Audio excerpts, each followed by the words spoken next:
All right, well, peace, peace, peace. First and foremost, man, hopefully the Most High in your house shall bless you all day. By His mercies, we are consumed. We're alive in the Most High in your house shall body, and two, we're naturally alive. And yeah, man, I want to get into, we going to get into this, man, because, yesterday we kind of talked about, like, the Romans 8 and 37, how Noah height separated, with David, with the whole David and Goliath thing, with the Most High in your house shall, man. But we going to get into this because this was on the morning prayers this morning, man. But, also too, man, like, it's kind of tying into that, but also too, man, how like also how the son of David, like, how Shah Christ, man, he's hold fast to the promise, man, because you know what, just like when we talked about, no, it's kind of going to correlate into that, but just like we talked about with Genesis 11 and the Tower of Babel, honestly, and how things just wasn't at the time yet, because the Most High Yahushua is that strong tower. They're that tower, honestly, like Proverbs 18 says. So the Most High Yahushua, they're that mountain, man, of like, righteousness, the faithfulness is that mountain, man. So that's why when Satan took Yahushua up to that high mountain, man, showed him the kingdom of earth. One, he was living according to promises, and two, like we always say, Satan's kingdom is divided when Yahushua kingdom is of one. But also, too, we're gonna look at another aspect in this, in this, man. So let's get Psalms real quick, man, because this was actually in the morning prayers, this verse. So I was just thinking about this, you know, and I want us to talk about it, man. So Psalms chapter 36 and verse 30, Psalms chapter 36 and verse 6. It says, "Thy righteousness is like the great mountains. Thy judgments are a great deep. Oh Yahweh, thou preservest man and beast." So see that, and then we're gonna get into that latter part, probably in another video for another day, Lord's will. But probably tomorrow, Lord willing. But let's get Psalms chapter 36 and verse 6. It says, "Thy righteousness is like the great deep mountains. Thy judgments are a great deep, Oh Yahweh, thou preservest man and beast." So see that? So let's go Isaiah chapter 2 real quick.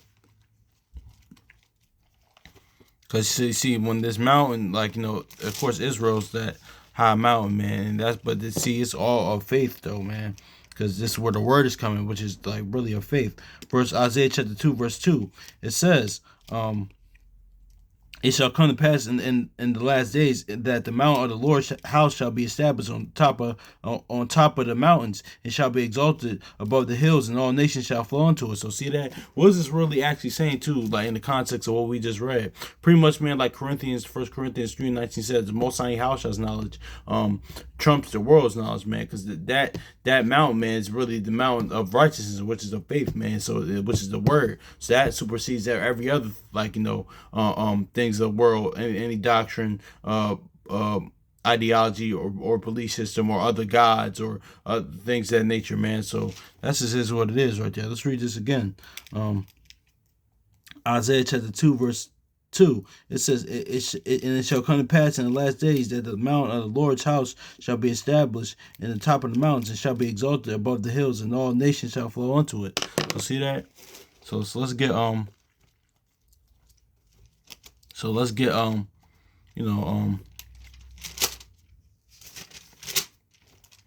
let's get that Matthew chapter 4 and 8. It says, and the devil taketh him up to exceedingly high mountain, showeth him all the kingdoms of this world, and the glory of them, and said, "All these things I'll give thee, if thou fall down and worship me." So let's read this again. Matthew 4 and 8. "And again the devil taketh him up against an exceedingly high mountain, and showeth him all the kingdoms of the world, and the glory of them, and saith unto him, All these things I'll give thee, if thou wilt fall down and worship me." Then saith Yahushua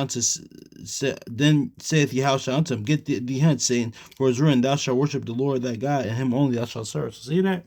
But see, now in the context of what we just read, right?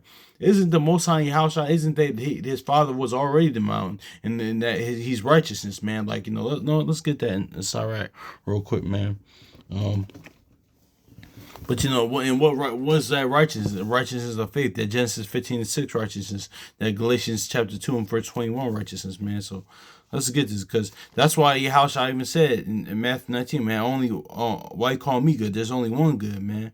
Now for me, man, I know Yahushua is good as well, man. But he would even correct me and say, listen, only the Father's good, man. But we know following him is good, but him and the Father are one, so it's kind of like same type of ordeal. But let's get Ecclesiastes, also known as Sirach, chapter 18 verse 2. The Lord is only righteous, and there's none other but he. Exactly, man. So but all this is that, like, the Most High house, they're that mountain, man. So that's why, like, when Yahushua went up to that mountain, man, I mean, when Satan tried to show Yahushua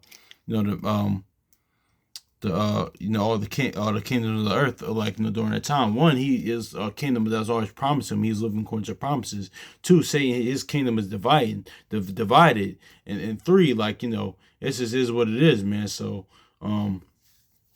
yeah, man, this is what it is. So he's at mountain, man. So it's all of that, man. So, and also too, that's the aspect of nor height or anything to separate him the love for his Father, man. So hopefully it's edifying, man. So much love to y'all, brothers and sisters. So yeah, man, that's something else I think I did want to touch on with this, but I think that's it, man. So anyway, so hopefully the Most High Yahushua blesses you, brothers and sisters, today. Like, our faith, obedience, and knowledge, wisdom, understanding increases, man. Like, so hopefully that's good. So peace.